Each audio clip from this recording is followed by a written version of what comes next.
Y en ese legado habla de, en estos próximos 5 años, la construcción de la casa de todos los azules. Pero tú sabes cositas. Que va a haber refuerzos. Sí. ¿Y un 9 es un objetivo? Puede ser una posibilidad. La sonrisa la dice todo. ¿Es el lateral derecho o esa posición por derecha? O puede ser una posibilidad. Puede ser también. ¿Y algo más? Y puede ser otras posibilidades también. Bueno, más de la charla con Iván Alonso que ha tenido Javier Alarcón, que presentábamos ayer, completa en equipo F, faltaban algunos fragmentos, estos, no hay intransferibles en Cruz Azul, todos los futbolistas, porque todo para Iván Alonso tiene un valor, y si llega alguien y paga por el futbolista que sea, se podría entender Lira, Palavecino, Paradela, ¿no? Los que parecieran ser pilares, Dita mismo, pues dice Iván Alonso, pues que vengan, ¿no? Y negociamos, básicamente, ¿no? Sí, pero y no se le puede reprochar nada, ¿no? Ha sido altamente exitosa esta gestión en 5 o 6 torneos, no sé, pero además sistemáticamente enriquecido el plantel. Es indudable que de que llegó Alonso, cada plantel del Cruz Azul, cada semestre es mejor que el anterior. Entonces seguramente estarán pensando cómo seguir fortaleciendo esto. Parte del mérito de Alonso y del proyecto de Cruz Azul, primero era estabilizar el equipo. Lo agarra y el lugar 14. Entonces vamos a hacer un equipo con base a ciertos calidad de jugadores para que esté arriba, entre los primeros 4 del torneo y después pensar en el título. Lo terminó haciendo. Y parte de ese mérito de Alonso sí es pensar en estos refuerzos, donde quizás no le ha ido bien porque no le han dado el título a Cruz Azul, fueron los técnicos que él terminó trayendo. Sí. Anselmi se quedó en una final y Larcamón terminó saliendo en la fecha 17. Después los emergentes fueron los que le dieron títulos a Cruz Azul. Bueno, pero él dice que cada decisión ha sido avalada por él, que ha sido de acuerdo con Velázquez. Es muy difícil en el puesto que desempeña Iván Alonso saber qué tanto aparecer y qué no. Yo creo que le falta aparecer un poco más. Esto es bueno, ¿no? Entrevistas como estas. Le falta aparecer un poquito más, pero no excederse tampoco. Sí, la vez del Arcamón tuvo que haber salido él a explicar mejor, un poco más. Pero luego hay unos que agarran un rol de protagonismo que tampoco les queda. Yo diría que en Cruz Azul debe aparecer un poquito más Iván Alonso y un poquito menos Víctor Velázquez. Correcto. Yo, como dice aquel, yo tengo otros datos. Yo lo que sé es que a Vicente lo puso Víctor Velázquez. Eso se dice, pero él acaba de declarar a Iván Alonso. No se dice, bueno, así fue. Pero él trajo a Vicente Sánchez. No, sí, claro, tienen una relación. Sí. Y también se sabe que se rompió esa relación. Sí, claro. Y se rompió justamente porque Vicente fue a hablar con Víctor Velázquez para decirle que... Porque Víctor lo citó en su oficina junto con Rubens Valenzuela sin que lo supiera Iván Alonso. Sí. Ya cuando le avisaron a Iván, pues ya acató y ya se fue, siguió la ruta de caminando, ¿no? Y lo de Wiki también sé que es una decisión de Víctor Velázquez también. Eso es lo que yo sé. La primera decisión es se va al Arcamón. ¿Tú no lo quieres echar? Él lo quiso echar y él puso a Wiki. Él sugirió a Wiki y ahí Alonso avaló. Sí. Después avaló, pero... Es tu jefe. O sea, Alonso que le dice a Javier, pregúntale off the record al ingeniero si yo le sugerí lo de Wiki o no. ¿Es una mentira de Iván Alonso? Sí, para mí sí. Es una mentira, Iván Alonso. Es una verdad a medias que equivale a una mentira disfrazada. Por eso, ustedes este exitoso proyecto de Cruz Azul lo ven más obra de Víctor Velázquez que de Iván Alonso. No, es de los dos. En términos futbolísticos. No, yo digo que esta estructura de los dos, porque él trae muchos jugadores que llegaron para ser campeón. Ya estaba. Muchos funcionaron, otros no. El caso de Bogus y el caso de Giacomakis, ¿no? Pero y hubo otros que sí funcionaron, hubo otros que estuvieron a la mitad. El Toro Fernández pues estuvo a la mitad.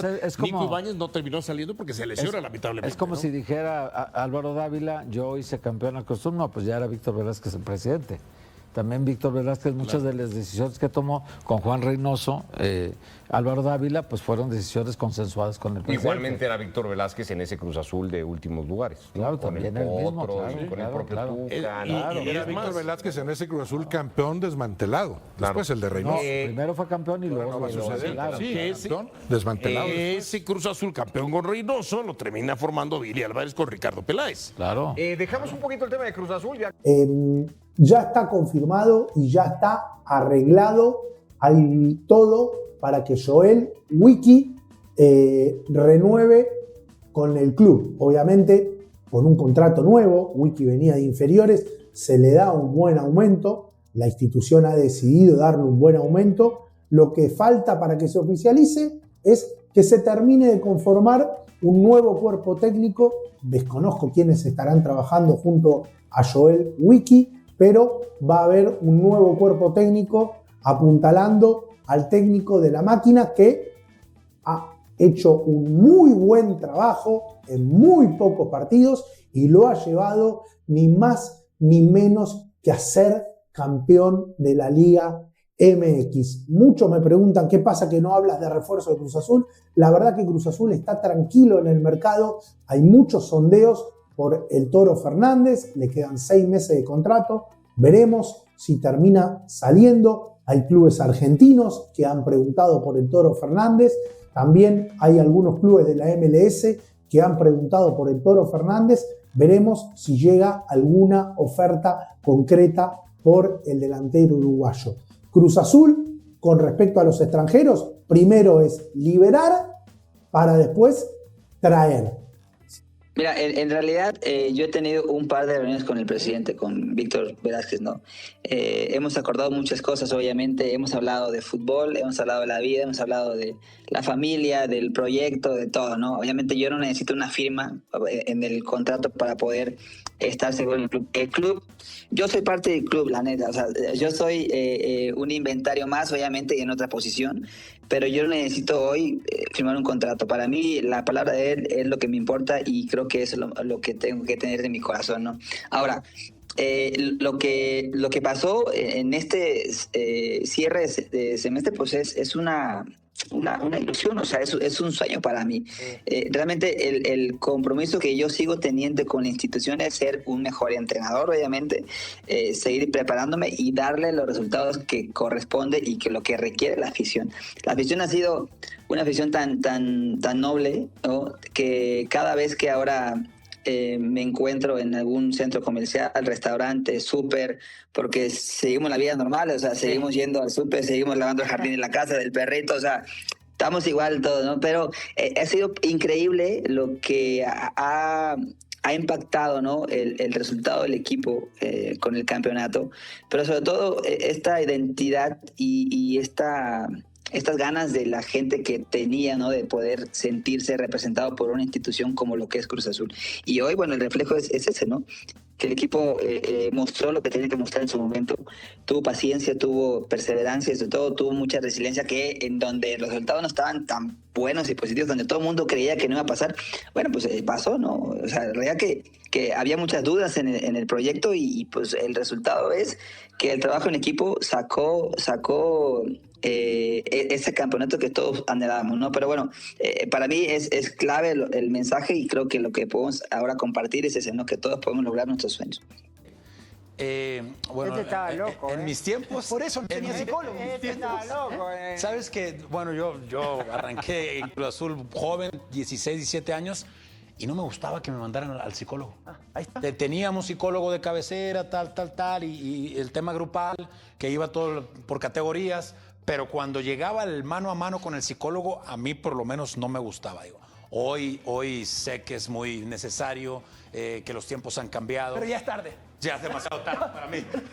Pero no, yo creo que en el tema de la mentalidad, digo, todo parte de acá de arriba, ¿no? Porque acá mandas las señales, como bien dice Alex, para el cuerpo, ¿no? Para que te obedezca el cuerpo y aparte estás jugando en tu país, ¿no? Yo creo que el tema mental tiene hoy para la selección mexicana un papel muy importante. Sí, pero, sumamente importante. Pero damos por hecho, por ejemplo, Chaco, que el jugador de experiencia, viene el europeo, tranquilo, muchachos, somos europeos. ¿No te pones nervioso? ¿O sí te pones nervioso?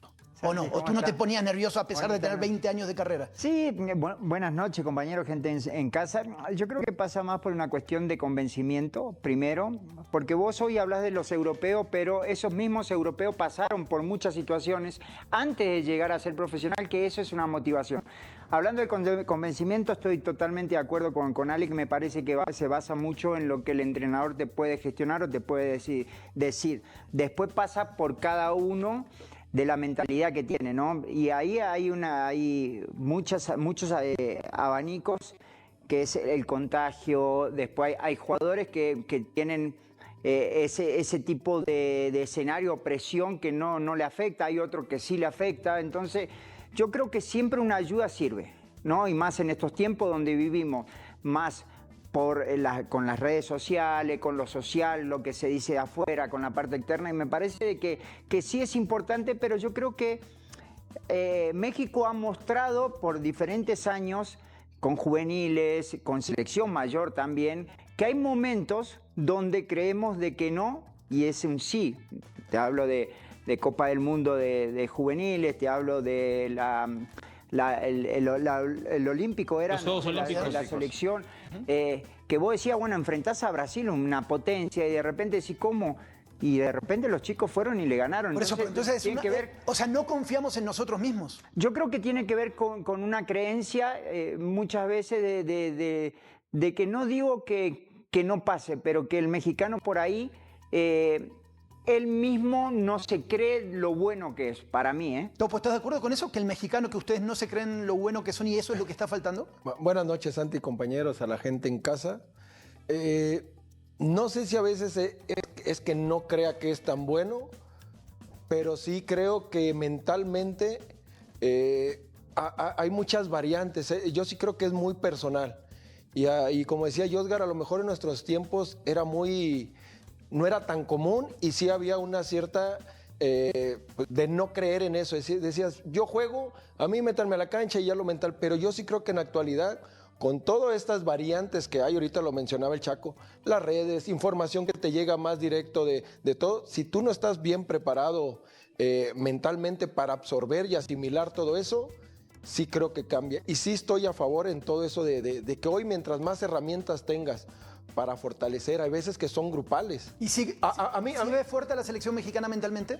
Yo creo que sí ha mejorado bastante por cómo ha evolucionado el fútbol y todas estas herramientas que te ponen en trabajos personales. ¿Pero los ves bien o no los ves bien? Nada más dime eso. Yo creo que sí los veo mejor que en otros años. Después hay que verlo en una participación. Ahorita preguntabas de los europeos. Yo creo que todos sienten el nervio de estar previo a una Copa del Mundo, más allá de que ya varios tengan a su espalda ya mundiales, pero hoy por hoy vas a jugar en tu casa, a lo mejor es diferente. A ver, Fer, cómo me gusta cuando ves para abajo 10 segundos y empiezas como a masticar en silencio, te conozco, ¿no? Empiezas a elaborar. ¿Ves al Vasco Aguirre como el técnico indicado para el tema de mentalidad? ¿Cómo estás, Santi? Bien, ¿tú? Buenas noches, saludos a todos. De entrada coincido contigo, grandes exfutbolistas. Acá casi tenemos grandes exfutbolistas en nuestro programa. Sí, yo creo que el Vasco sabe del tema mental. Él lo decía, en España lo tienen que trabajar porque es parte del día a día también la parte mental. Pero yo creo que nos enfocamos o se ha enfocado mucho en México en el tema de mentalidad, cuando yo sigo creyendo que el problema es de calidad, no de mentalidad. O sea, ¿tú piensas diferente que los formadores de México? Yo creo que, pues sí, o sea, puedes desarrollar la mente, puedes ayudar a que tus futbolistas sean de cierta manera más competitivos, pero al final tienes que poner los pies en la tierra y entender que estás 2 o 3 escalones por debajo de los que tienen una calidad superior a la tuya. Depende de tu punto de vista, porque te digo, hablando con muchos formadores te dicen, hasta los 17, 19, 20 años, México son de las mejores selecciones del mundo. Cuando empiezan a haber otros factores que influyen, además de patear la pelota, es donde el mexicano empieza a flaquear. Entonces, eso me muestra a mí, Fer, que no es un tema de ADN de patear la pelota, es un tema de que algo nos falta en esta parte. ¿Cómo estás, Rup? ¿Cómo estás, mi querido Santi? A todos, compañeros, un fuerte abrazo. Sí, pero yo creo que más que mentalidad es la emoción. El controlar la emoción, el controlar la energía que en ese momento vivas. A diferencia de los últimos 5 mundiales, en México va a vivir un escenario distinto.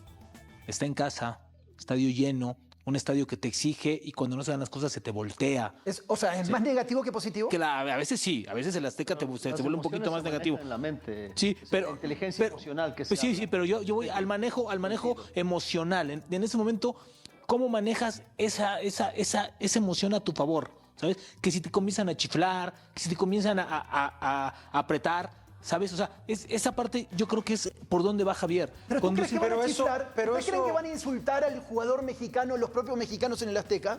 No, pero se puede. Yo esperaría que no, pero a ver. Se puede ganar. Pero volvamos atrás. Si van 0-0 en el primer tiempo. Voy a contar algo que nos pasó a nosotros. Estoy hablando del año 2000. Ya pasó bastante abajo del puente. Nosotros teníamos al Bolillo Gómez, que ahora es entrenador de El Salvador, ¿no? Y en esa época, Bolillo, cuando entrenábamos, vamos a acostumbrarnos a jugar con todo en contra.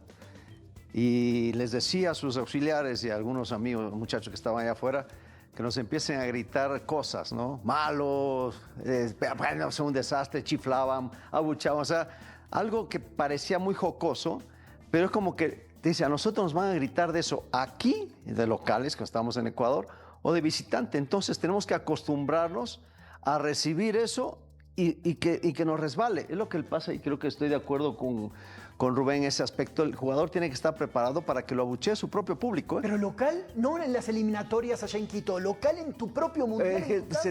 Se te puede dar porque no está funcionando, te hace un gol, no estás jugando bien. De las Azteca se te voltea, y lamentablemente. se ha dado aquí muchos abucheos a la selección, en Ecuador también se daba. Entonces tienes que aprender a trabajar con esa negatividad de la gente, enfocarte en lo tuyo, por eso que te resbale todo lo que está sucediendo fuera y que tú por dentro estés preparado para todo eso, porque se te puede suceder, no solamente puede estar en el escenario magnífico de que la gente está apoyando hasta el final, que eso sería lo ideal, hablando de selecciones. Pero también se da al revés. Claro. Que también se da que muchas veces la gente... La euforia también te la puede gente también te llevar a levanta. eso. ¿Me Claro. entendés? Hay situaciones que pueden ser diferentes, puede ser una... Que Pero lo siempre comentaron. cuando estés jugando bien, Chaco. No, bueno, pero puede Pero la pasar mente del en algún jugador momento vuela. puede pasar de que vos veas, por ejemplo, normalmente los silbidos se vienen cuando las cosas no están yendo bien, pero en un momento que puede ser de que la selección esté jugando bien, pero no se da y la gente está viendo que el equipo está, y también la gente te levanta, porque ha pasado muchas veces que mismo de la tribuna te levantan hacia el campo de juego. Me parece que es una cuestión de un factor mental, pero en cuestión de grupo. Y en ese sentido te coincido totalmente, creo que vamos a coincidir todos. ¿Golpea mucho cuando te insulta tu propia gente? Estadio lleno. ¿Sí lo percibes? Porque cuando hablas con muchos jugadores te dicen, no escuchamos nada, estamos metidos. Sí. Estamos Sí se en lo escucha, nuestro". pero... Ah, son muy así. Pero estás metido en lo que A lo estás mejor, haciendo. bueno, claramente no, pero cuando hay abucheos, cuando el público se te voltea, claro que eso sí lo alcanzas a percibir. Yo creo que cuando dicen que no escuchas los de afuera es directamente un insulto que se meten, pero cuando te chifla y se te voltea la afición, claro que sí. Vimos cuando jugaron en Torreón que sale Edson a declarar, pero claro que ¿sabes qué? escucharon que se te voltea. Depende cómo estés tú también, porque si tú estás bien, o sea, has hecho los movimientos correctos, el pase correcto, y cuando te equivocas y escuchas, es cuando te pones atención, ¿qué pasó? No, pero cuando estás jugando y haces cosas bien, aunque abucheen y todo, tú estás en la tuya. ¿Qué es lo que pasa? Por ejemplo, tú fallamos un gol. ¿Y qué es ese momento? Viene la descarga o la carga psicológica negativa. Es que hay veces, Alex, que te es haces muy chiquito. personal. Pero, por ejemplo, vamos, yo ahorita mencioné el partido de Torreón. Que sale Edson a declarar. Ahí no recuerdo que se hayan metido específicamente con Contra uno. el Tala, ¿no? Entonces, Contra el Tala porque querían a Acevedo, ¿no? Porque no fue Acevedo. El tema. Pero Querían a eso Acevedo. es distinto cuando vas con uno, cuando él dice, pues yo no me equivoco, es un tema más, porque quieren que juegue el que es de aquí. Pero cuando es un abucheo, creo que general, claro que sientes que tu afición se te volteó, y hablo selección, o en alguno de tus Pero equipos. también, Topo, hay que tengas un mal aceptar que la mayoría de las veces es un tema de calidad. O sea, quitemos lo que pasó en Qatar. En Rusia te echa Brasil. 4 años antes te echa en Holanda, Brasil no. te eliminó Holanda, mejor que tú. Antes de Holanda, en 2010, te echó Argentina, mejor que tú. En Alemania, te echó Argentina, mejor que tú. O sea, hay que poner las cosas en perspectiva. Sí, entiendo la parte de la mentalidad, pero llega un punto No, en pero donde... espérame. en Una donde cosa, la no, mentalidad- Fernando. no, llega un punto en donde tú puedes tener la mentalidad más ganadora del mundo y los que tienes enfrente pues son mejores. Bien, que- pero si me vas a poner, muchachos, si me vas a poner de ejemplo a los candidatos al título, por supuesto que vas a fueron los que perder. eliminaron a Pero- México. Pero después hay otros equipos Bueno, que pero, México sí creo que en puede ese mismo superarse. en la Olimpiada, Fer, que también le ganamos a Brasil. A un Brasil que era muy fuerte también. Candidato al título. Y era ¿me favorito. entendés? Entonces, Sí, claro. sí, Está bien. a mí me tocó, y Una- justo voy a ir por el Es que puede por pasar. el Chaco, ejemplo ¿no? de Te Alex. puedes ganar una vez a Brasil en la disputa de un título. ¿Cuántas veces te va a pasar eso? dos veces. A Brasil le ganaste también aquí en México en Confederaciones. Y tuvo mucho lo que decía el Chaco, el peso de la tribuna. Pero eso me iba a ir con algo que me pasó a mí en lo porque le ganes una vez la medalla de oro, no quiere decir que estás a la par de Brasil. Brasil te da tres vueltas. Pero no estamos llevando el tema a que con la mentalidad le vas a ganar a los favoritos al título. Simplemente que manejes tu mejor nivel futbolístico hasta donde te alcance para 7, 8 de nivel. O sea, es manejar la emoción. En el mismo partido pasar por diferentes emociones. A mí me tocó en el 2014, creo que estuve en selección, y me tocó que el partido con Panamá. Que hace gol Raúl Jiménez de Chilena. Yo pasé, aquí en el Azteca. En el Azteca. Yo pasé por todos los estadios en ese partido, porque de repente cuando no empata, creo que hizo Tejada hizo el 1-1, la gente no empezaba a chiflar, ¿viste? Y se nos venía el tiempo encima y de repente, inmediatamente como a los 5 minutos se vio una actitud del equipo diferente que fue a buscarlo y la gente empezó, sí se puede, sí se puede. Y eso también permeó hacia nosotros, que nosotros lo escuchamos y también lo vemos, pero también ante la desesperación la gente no arengaba para que vayamos. Y justo en una jugada, que yo te digo, bueno, hace el gol Raúl, y de repente ya veía la atmósfera diferente, y voy a hablar, no me gusta decirlo, pero en una jugada particular a mí me abren la cabeza.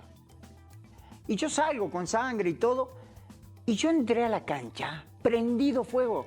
Y yo tenía que entrar porque nos estábamos jugando la clasificación al Mundial, pero pasar por diferentes estadios, pero la parte mental y emocional, sabíamos que ese partido lo íbamos a ganar y lo ganamos, pero también tuvimos el apoyo de la gente. Después pasó lo contrario con Costa Rica, que ahí sí también en lo emocional fuimos perdiendo, ¿no? Obviamente.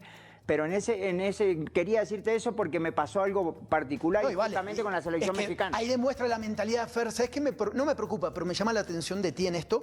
Es como si en tu persona estás resumiendo la mentalidad de perdedor de ciertos mexicanos. No. ¿Sí? Porque tú estás dando por entendido de que como los otros son mejores nunca vamos a ganar. Entonces, si quieres, no te presentes al juego. Te estoy dando una razón absoluta. Son mejores. Hay que pero bueno, fíjate, con respecto a eso, tienes que partir del punto de que son mejores. Después les vas a competir y vas a tratar. Pero tienes que saber que el equipo que te estás enfrentando es mejor. No hay duda que Argentina, Brasil, es que justamente muchas veces. No, con respecto a eso, en las juveniles, perdón que te interrumpa, en las juveniles, México sale campeón. ¿A qué selección le gana México? ¿A qué a Uruguay? A Brasil y Uruguay. A Brasil y Uruguay. Son selecciones que te sacan 1000 jugadores de fuerzas básicas. ¿Y van los mejores de esas selecciones o no? Porque ya están en clubes y no los no. Es que también. Por eso te estoy diciendo, no, pero digamos todo el contexto, Chaco. En el pasado sub-20, que México le ganó a Argentina, ¿estaban los mejores de Argentina o a los mejores de Argentina como Mastantuono no los dejaron ir? Pero los otros son buenos también. Sí, pero no son los... O sea, México sí va a esos torneos con lo mejor que tiene. Es que tú estás mezclando peras y manzanas. A ver, la sub-17, en los países como Brasil, Argentina, muchos de los jugadores todavía están en una etapa de formación, ya para primera división, y muchos de ellos ya están inclusive jugando en otros países y a veces los prestan, a veces no. La mayoría de veces no van. Luego, aunque van los equipos en esas categorías, todavía no están desarrollados mentalmente para mostrar esa categoría. A mí me tocó jugar categoría sub-17 y Ecuador, obviamente, que está en un nivel más abajo o estaba en un nivel más abajo en esas épocas, sabías que Argentina y Brasil iban mejor preparados. Nosotros íbamos a luchar y entiendo lo que dices tú, la calidad se impone, pero si tú a baja calidad, baja mentalidad, pues te van a pasar por arriba. No, de acuerdo. Puedes emparejar, con la mentalidad se empareja, después la calidad dispone. El gol que hizo Maxi, por ejemplo, en el Mundial, calidad. Un golazo. Es la calidad de un jugador individual y no es un tema de mentalidad porque te gana. Es un tema que emparejaste el partido. Es exactamente lo que te estoy diciendo. Te ganan y puede darse. Es exactamente lo mismo. Te puede dar que una jugada brillante de México también te puede dar el triunfo. Porque eso es fútbol. Ganas, pierdes o empatas en momentos especiales. Y bien lo dice el Chaco. Sí, pero estás de acuerdo conmigo que la mayoría de las veces se impone la calidad. Hay mini partidos. Dentro de un partido hay mini partidos que los vas ganando y los vas perdiendo. A la final, en la sumatoria esperas ganar. Pero entiendo lo que dices, la calidad se va a imponer siempre. pero no por eso puedes Lo dejar que de te estoy trabajar la diciendo es que mente. los mundiales, en los mundiales que ha participado México, y saco ahorita Qatar de la ecuación porque se van en fase de grupos y habría que analizar partido por partido, México ha quedado eliminado porque el rival de enfrente es mejor. Para mí hay tiene mentalidad, más perdón. calidad. Para mí hay mucha mentalidad. Porque con Argentina Santi. en Qatar, está bien. Al final, Argentina se impone. Los 45 minutos primero de Argentina era un fantasma, era un zombie porque traía 1000 miedos en la cabeza. Y México no consideraba que podía ganar. ¿Y por qué lo gana? ¿Y por qué Claro. lo gana Argentina? Porque le dan a Messi 1 metro y es un tipo que en 1 metro te resuelve un partido. Y porque México no atacó como debía atacar. México no confió que podía ganar la Argentina y no le gana. Santi, Acá, el ejemplo vamos. lo tenemos súper claro con lo que dijo el Chaco de que México le ganó a Brasil en los Juegos Olímpicos. En los Juegos Olímpicos. El profe Tena, me parece, yo lo tuve, no sé si te tocó. No, pero lo conozco muy bien al flaco. Es de los mejores que te trabaja acá la cabeza. Y él sabía perfectamente que Brasil era mejor que México en talento, futbolísticamente. ¿Qué dijo? Les voy a trabajar la cabeza, porque si no, no hay manera. Entonces sí, entiendo lo que estás diciendo, no te vas a poner a competir en talento Y con aparte- Brasil, con Argentina, con tal. Pero si trabajas bien la mentalidad, puedes ganar como Ahorita también complementando un poquito, y el Chaco dijo algo al inicio, el convencimiento. Más allá de todo el trabajo, pero cuando tú hablas y le crees a un técnico que puedes competir con cosas que no son en la cancha, pues claro que te terminas creyendo y convencido que con lo que tienes de talento y otras cosas más, que a veces es mucha mentalidad y el discurso que te dan para poder competir con cualquier otro equipo. Justamente lo que Pero en ya está- selección mayor no te alcanza, no nos engañemos, no les alcanza con la mentalidad. Justamente el otro día estaba viendo una serie de la selección francesa, justo la selección francesa que le gana a México, no sé En si Sudáfrica. en Sudáfrica. Sudáfrica. La serie del ómnibus cuando Claro, se agarran a golpes. Vos ves ese plantel, Titi Henry, de los mejores de todos los tiempos. Anelka. Y México le ganó 2-0. ¿Y por qué le ganó? Y no sé cuántos. Pero me dejas terminar. Por mentalidad, porque tú... Claro. No sé Porque estaba roto Francia, estaba roto el vestuario. Digamos las cosas pero como el talento está ahí. Tú hablabas de Esa calidad. Francia estaba pero esa Francia estaba esa no patas tenía para arriba. calidad. Esa Francia estaba patas para arriba porque se había Pero roto sí, el vestuario sí, y es estaba verdad. llena de problemas Es internos. verdad, pero No me digan que no. Pero hablaste de calidad, ahora hablas de mentalidad. No estoy hablando de mentalidad, estoy hablando de un equipo que no quería jugar el mundial, estaba Hablaste roto. primero de que la Estaba calidad se completamente impone roto. siempre. Sí. Yo te dije que con la mentalidad se pareja. Ahora estamos hablando de un equipo roto. Eso es mentalidad. Que estaban mal. No es que mentalidad, les- es una a ver, actitud negativa porque no querían jugar el mundial. Estaba una actitud negativa, eso es mental. mental, exacto, Ahora, exacto. para explicarte bien, porque dijiste un ejemplo extraordinario, nada más que te diste con la piedra en No, los lo dientes. dijo el Chaco, no yo. No, tú lo acabaste de decir de Francia, que estaba roto. La calidad sigue siendo los mismos jugadores. No cambia. Más calidad que México tenían. Pero si no quieren jugar, no sirve de nada que tengas calidad. Entonces, sí es Bueno, no vamos tan lejos. No vamos a ¿Qué hacer- pasó? ¿Qué pasó hace 15 días con el Real Madrid? Es duro, es duro. ¿Qué pasó hace 15 días con el Real Madrid? Es difícil. Es un ejemplo de lo que pasó con esa Francia. Este equipo estaba partido. No, y así tenían el talento y bárbaro. aparte, Rubén, el mundial, bueno, vos jugaste mundial, el mundial es corto. Claro. Digamos, yo creo que son los 2 primeros partidos son los más Y con eso te vas o te trascendentales quedas. de todo. Entonces, te venís preparando y hay selecciones que se preparan por 4 años y vos sabés que Lo regular- en los 2 partidos va a ser Por lo muy regular, importante. el ejemplo de mentalidad siempre te lo da el famoso caballo negro, ¿no? Te lo dio en su momento Marruecos, Marruecos te en lo el Mundial dio. pasado, te lo ha dado Croacia, Costa Rica en un Costa Rica momento. te lo dio, ¿no? O sea, Pero ese es el viene ejemplo. acompañado de calidad. Pero esa Rubén, era una o sea, Eurocopa A eso yo voy. Con la a eso yo voy. mentalidad O sea, yo no no estoy haces diciendo, historia. yo no estoy diciendo, y te voy a dar un punto a ti, yo no estoy diciendo que México va a ganar la Copa del Mundo pensando que va a ganar la Copa del Mundo, ¿sí? Pero evidentemente sí puede potencializar un poco más y contagiar, y más a una selección que tiene muchos jóvenes. Y a lo que yo voy, esta selección lo va a vivir de diferente manera. En su casa, con la exigencia de ganar los 3 primeros partidos. O sea, son partidos a veces mucho más emocionales. A ver, ¿qué dijo el Vasco en esta charla con Cuau? La tenemos papita o algo así dijo. ¿Tú crees que eso no permea al grupo y les puede... O sea, otro grupo dice, les vamos a ganar con el nombre. Pues no. O sea, evidentemente me parece que ahí el mensaje es erróneo, ¿no? Tienes que trabajarlo en tenemos que jugar mejor, tenemos que ganar. O sea, Gil Mora es el jugador más joven del Mundial. ¿Tú crees que no le puede pesar una emoción negativa a la hora de jugar una Copa del Mundo? Quiero tomar eso, Rubén, porque ya nos vamos al corte. Sobre todo esto que hablamos de mentalidad, pero la información que siempre es exclusiva la que tú manejas. ¿Cuál es la de las últimas dudas que tiene el Vasco Aguirre? ¿Qué nombre tú crees que tiene realmente dudas? Y si se enfoca en esto, por ejemplo, de la mentalidad o lo que decimos, ¿no? Fíjate, últimamente he estado atento a las conferencias del Vasco y siempre parece que divaga, pero me parece que si le pones atención te da ciertas cosas. Yo creo que para el partido del jueves va a poner a 10 jugadores y no los 11 que van a estar en la Copa del Mundo iniciando, ¿no? Es el 11.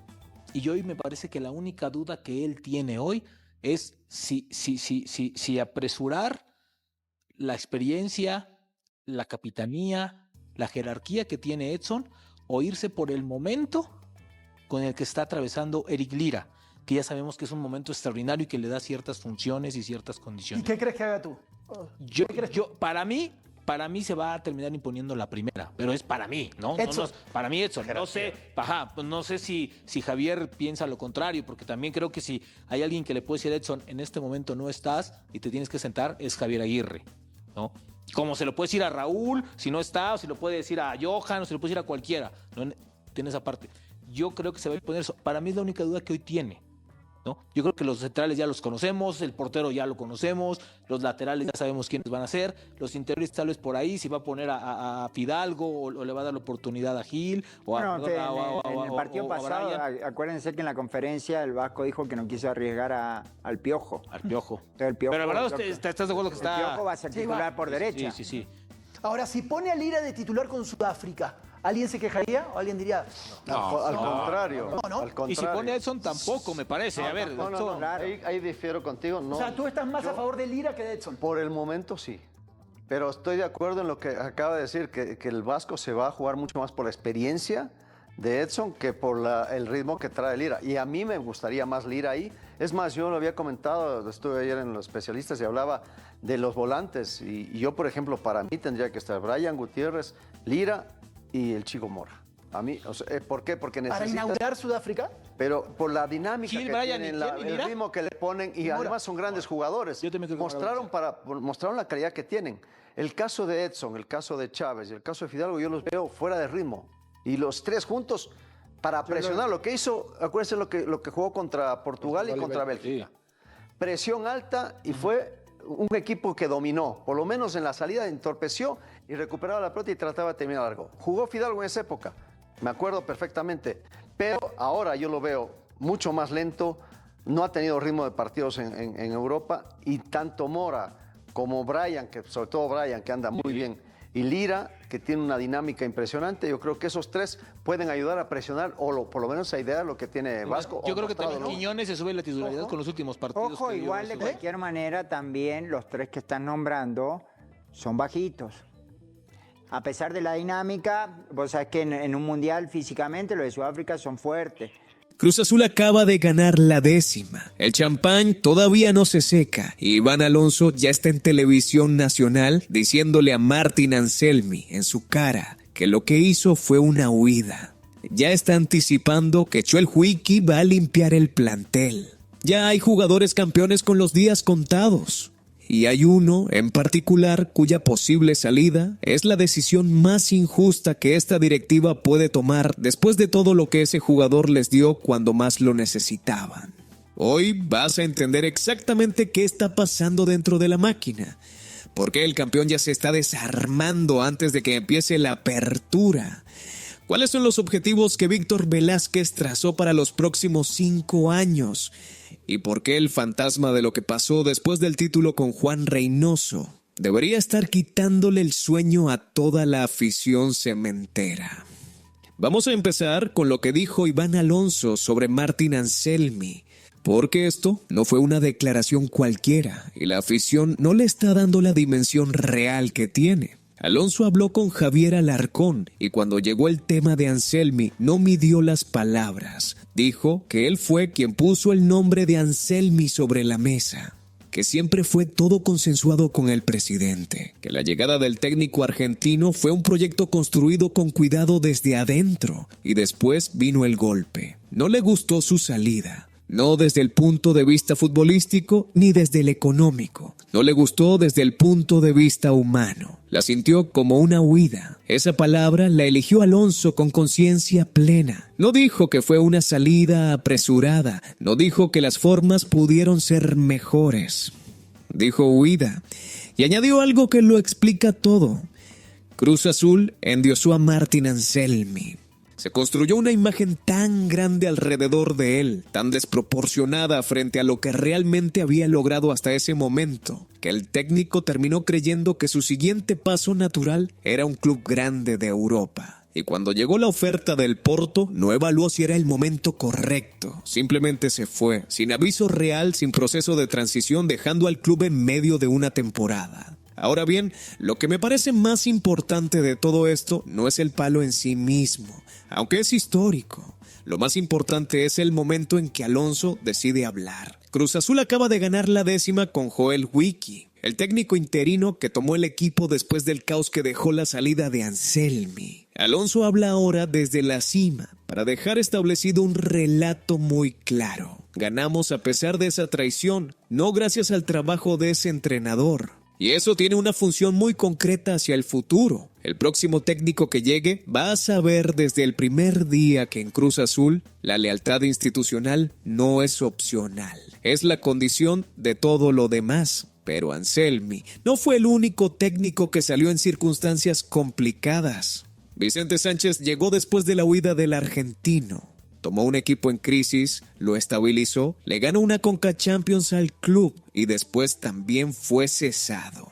Y Alonso habló de eso también con una frialdad que dice muchísimo sobre cómo piensa este directivo. Dijo que su relación profesional con Vicente Sánchez fue idéntica a la que tuvo con Anselmi, que la relación personal se pudo desgastar. Pero eso era otro tema. Y cerró con una frase que resume perfectamente su filosofía. Yo no estoy en Cruz Azul para hacer amigos. No lo veía como un proyecto a largo plazo. Y si está convencido de tomar una decisión, el resultado no lo puede condicionar. Eso significa que Vicente Sánchez ganó la Conca Champions y aún así, Alonso ya sabía que no era el hombre para construir el proyecto que él tenía en mente. El título no cambió esa evaluación. La confirmó como válida y le permitió hacer el cambio desde una posición de fortaleza. Aquí yo tengo una opinión muy clara. Esa forma de operar es brutalmente efectiva, pero también es una navaja de doble filo. Cuando los resultados acompañan, Alonso parece un genio. Cuando fallen, y en algún momento van a fallar, ese mismo nivel de frialdad institucional puede destruir la confianza de cualquier técnico que llegue, sabiendo que ganar no garantiza absolutamente nada. Y hablando de decisiones frías que se tomaron durante el proceso, hay que hablar del despido de Nicolás Larcamón, porque la explicación que dio Alonso sobre ese momento es la más inquietante de toda la entrevista. Cruz Azul despidió a su entrenador a una jornada de iniciar la liguilla. El equipo llevaba 9 partidos sin ganar, 2 meses sin victoria. Lo que parece una decisión lógica se vuelve mucho más complicada cuando Alonso revela que en el momento del despido, Cruz Azul seguía siendo primero en la tabla general con 65 puntos. El equipo era el mejor del año por segunda temporada consecutiva y aún así lo echaron. Alonso fue directo. La decisión no fue por los resultados. Fue porque lo que percibían adentro les decía que el camino iba a terminar igual, aunque el equipo técnicamente seguía compitiendo. Sentían que el final iba a ser el mismo, sin importar cuántos partidos más jugara Larcamón. Y para que ese final fuera diferente, la única decisión posible era la drástica. Eso es lo que hace a este directorio diferente a cualquier otro en la Liga MX. Tienen la capacidad y aparentemente el estómago de tomar decisiones que van completamente contra la lógica convencional del fútbol. Despedir al líder de la tabla a una jornada de la liguilla no tiene precedentes fáciles en México. Y ganaron el campeonato. Entonces, el resultado los valida. Pero la pregunta que nadie está haciendo es ¿qué hubiera pasado si con Wiki también hubieran perdido? Porque esa misma lógica que los llevó al título los pudo haber dejado en el ridículo histórico. El margen entre la genialidad y el desastre en esa decisión fue mínimo. Ahora vamos a lo que Víctor Velázquez tiene planeado para los próximos 5 años, porque esto es el contexto que explica por qué todas las demás decisiones tienen la dimensión que tienen. Velázquez fue reelecto presidente de Cruz Azul para el periodo 2026 a 2031 y Alonso reveló cuál es la ambición real de este mandato. El presidente quiere construir el estadio propio de Cruz Azul. Quiere darle al club su propia casa después de décadas dependiendo del Estadio Azteca. Y además, en términos deportivos, la ambición declarada es cosechar entre 10 y 12 títulos en este periodo de 5 años. 10 a 12 títulos en 5 años. Eso significa un promedio de 2 títulos por año entre Liga MX, Conca Champions, Leagues Cup y cualquier otra competencia donde participe el club. Eso no es una meta. Eso es una declaración de guerra contra toda la Liga MX. Para que eso sea posible, el plantel no puede estancarse ni un solo torneo. Cada decisión de mercado tiene que ser perfecta. Cada renovación, cada venta, cada contratación tiene que apuntar en la misma dirección. Y eso explica por qué Joel Wiki ya anticipó públicamente que es imposible que se queden todos. El bicampeonato no se persigue con el mismo plantel que ganó la 10ª. Se persigue con un plantel mejorado, más joven, más profundo, más difícil de leer para los rivales. Y esa renovación tiene un costo humano que ya se está empezando a pagar. Y el primer costo humano que hay que poner sobre la mesa se llama Eric Lira. El capitán de Cruz Azul nunca ocultó su deseo de jugar en Europa. El Mundial es el momento que puede catapultarlo definitivamente hacia afuera. Si hace un buen torneo, si los europeos que lo estén viendo confirman lo que ya saben sobre su nivel, Lira hace las maletas en junio y dice adiós a su etapa cementera. Desde el club ya están trabajando en ese escenario. Más que eso, ya tienen al reemplazo identificado. Se llama Denzel García.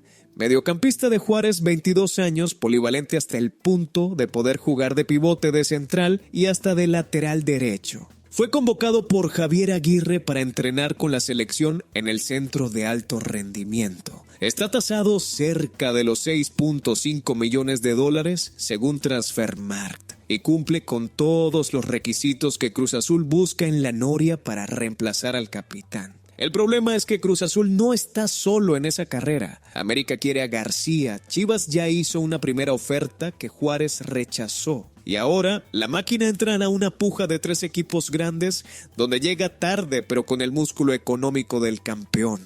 Esto es exactamente lo que pasa cuando un club espera a que la salida se confirme para buscar al sustituto. García pudo haberse cerrado en enero, pudo haberse cerrado en marzo. En cambio, Cruz Azul va a tener que pagar más, competir más y esperar más porque no movió ficha cuando tenía la ventaja del tiempo. En el mercado moderno del fútbol mexicano, la velocidad de reacción vale más que cualquier otro recurso. Ahora vamos con las salidas que ya se están anticipando desde adentro. Y aquí es donde el panorama se pone verdaderamente incómodo para la afición cementera. Javier Alarcón puso sobre la mesa 2 nombres que podrían estar viviendo sus últimas semanas como cementeros. El primero es Gabriel El Toro Fernández. Cuando han estado sano, el uruguayo ha demostrado que puede ser determinante. El problema es exactamente ese, cuando ha estado sano. Las lesiones nunca le permitieron consolidarse como el 9 referente que Cruz Azul necesita semana a semana, torneo tras torneo. Su contrato vence en diciembre y hasta ahora no hay acuerdo para renovarlo. El club ya tomó una postura firme en lo económico que deja muy poco margen de maniobra. En la práctica, el Toro está más cerca de la puerta que del centro del ataque. Y hay algo que complica aún más su situación. Alonso declaró que llegará un delantero nuevo al club, a pesar de que el plantel ya cuenta con 3 opciones en esa posición. Eso significa que si llega el cuarto delantero, alguien de los 3 actuales necesariamente sale. Y el Toro, con su contrato vencido y su historial de lesiones, es el candidato más obvio a ser ese alguien. El segundo nombre es Gonzalo Piovi. Y aquí la situación es completamente diferente porque su posible salida no tiene nada que ver con el rendimiento ni con las lesiones. Tiene que ver con el Inter Miami, con Lionel Messi, con una oportunidad de mercado que Cruz Azul estaría dispuesto a analizar si las condiciones económicas son favorables. Piovi supera los 30 años y en el modelo de plantel joven que está construyendo Alonso, esa barrera de edad ya es razón suficiente para evaluar opciones de mercado incluso cuando el jugador rinde bien. La lógica del director deportivo es vender antes del declive, no después. Anticiparse al desgaste en lugar de reaccionar cuando ya es demasiado tarde. Eso tiene sentido estructural. Pero también tiene un riesgo muy concreto. Si vendes a Piovi, pierdes a un jugador que funcionó en el sistema campeón. Y el dinero que llega tiene que convertirse inmediatamente en algo igual o mejor. Si no, simplemente debilitaste al campeón para financiar una apuesta que todavía no existe. Yo creo que la salida de Piovi al Inter Miami tiene mucho más de decisión financiera que de decisión deportiva. Y esas decisiones, cuando se toman en un club que acaba de ganar un título, casi siempre tienen un costo que se paga en el siguiente torneo. Y ahora llegamos al tema que me parece el más injusto de todo este mercado, y que la afición cementera debería estar discutiendo con mucha más intensidad. Christian Evere podría salir de Cruz Azul. El delantero nigeriano llegó para ser la tercera opción, el comodín de lujo, el jugador que aparecía cuando el Toro Fernández y Nico Ibáñez no podían estar. Y terminó siendo mucho más que eso. Cuando el equipo lo necesitó, respondió. Cuando la presión era máxima, apareció. Se ganó un lugar en el esquema en los momentos donde Cruz Azul más lo necesitaba. Y ahora que el Toro y Nico Ibáñez regresan, el club está evaluando su salida. Se rumora con fuerza que Atlas lo tiene en el radar como parte del proyecto de renovación que ese club está armando para el Apertura 2026. Entiendo perfectamente la lógica del número. Si tienes 3 delanteros titulares y llega un cuarto, alguien sobra matemáticamente, pero que ese alguien sea el que respondió en la crisis, el que metió goles cuando el equipo los necesitaba, el que se ganó el respeto del vestuario en los momentos más difíciles. Manda un mensaje muy peligroso hacia adentro. En Cruz Azul, hacer bien tu trabajo cuando más se necesita no te garantiza quedarte cuando las cosas se normalizan. Eso no es gestión deportiva. Eso es ingratitud institucional disfrazada de lógica numérica. Hay un fantasma que debería estar asustando a toda la afición cementera y que sin embargo nadie está nombrando con la claridad necesaria. Cuando Cruz Azul rompió la sequía de 23 años y ganó el campeonato con Juan Reynoso, el club no supo administrar ese éxito. Uno por uno se fueron los jugadores que hicieron posible ese título. Yaro Tun, Cabecita Rodríguez, Alexis Peña, Paul Fernández. El equipo que había ganado después de 2 décadas de espera se desarmó en cuestión de meses. Y Cruz Azul tardó años en volver a ser competitivo de verdad. Ahora, Víctor Velázquez tiene la oportunidad de demostrar que aprendió de ese error. Alonso tiene la oportunidad de demostrar que un directivo puede manejar el éxito con más inteligencia que sus predecesores. La declaración de querer retener a los jugadores campeones, de no querer que pase lo mismo de antes, es la correcta. El problema es que las acciones que están tomando en este mercado van exactamente en la dirección contraria. Piovi podría salir, Evere podría salir, el Toro Fernández está con el contrato vencido, Lira puede irse a Europa. Si todo eso se concreta al mismo tiempo, Cruz Azul va a empezar el Apertura con un plantel que tiene el mismo nombre pero que es estructuralmente diferente al que ganó la 10ª. Y el bicampeonato que Velázquez tiene como primer objetivo del nuevo período se convierte en algo mucho más complicado de lo que parece desde la euforia del título. Hay 2 movimientos más que completan el panorama completo de Cruz Azul en este mercado. El primero es Jorge Sánchez, el lateral mexicano cuya segunda aventura europea podría llegar a su fin antes de lo planeado. El PAOK de Grecia no le estaría cumpliendo varios detalles de su contrato, y tanto el jugador como su entorno están inconformes con la situación. Mientras eso sucede en Europa, en México al menos 4 clubes grandes están siguiendo su situación de cerca. América lo ve como posible reemplazo de Kevin Álvarez. Pero Cruz Azul, Pumas y Tigres también están en la lista. Sánchez está tasado cerca de los $2.5 millones y tiene contrato hasta 2028, lo que significa que cualquier operación necesita el visto bueno del PAOK. Si el club griego libera la situación, Sánchez regresa a México. La pregunta que define mucho del equilibrio de la Liga MX en la segunda parte del año es ¿a qué camiseta? Y cerrando con una noticia que es positiva para el proyecto global de la máquina, aunque poca gente le está prestando atención. Cruz Azul Hidalgo regresa a la Liga de Expansión para la temporada 2026 a 2027, después de que el proyecto fue interrumpido en 2021. El segundo equipo cementero jugará sus primeros 6 meses en la Ciudad de México antes de trasladarse al Estadio 10 de diciembre en la Ciudad Cooperativa. Y el primer fichaje que está prácticamente cerrado para ese proyecto es Benjamín Sánchez. Es jugador de Chivas y tapatío que pasó por Irapuato, donde fue titular indiscutido con 32 partidos y 8 goles. Llega libre sin costo de transferencia. Es una apuesta de desarrollo inteligente que habla de que el proyecto Cruz Azul no es solo el primer equipo, sino una estructura que quiere tener continuidad en todos los niveles. Lo que está pasando en Cruz Azul después de la 10ª es un test definitivo sobre si este club aprendió algo de su propia historia. Velázquez tiene el proyecto más ambicioso de su gestión. Alonso tiene la claridad táctica para ejecutarlo, pero también la frialdad que puede destruir la confianza interna en cualquier momento. Y hay jugadores que ganaron el campeonato que podrían no estar en el equipo cuando empiece el siguiente torneo. El bicampeonato no se gana en junio con las declaraciones correctas, se gana en enero con las decisiones correctas. Y por ahora, Cruz Azul está haciendo las dos cosas al mismo tiempo, sin que ninguna de las dos esté completamente bien ejecutada.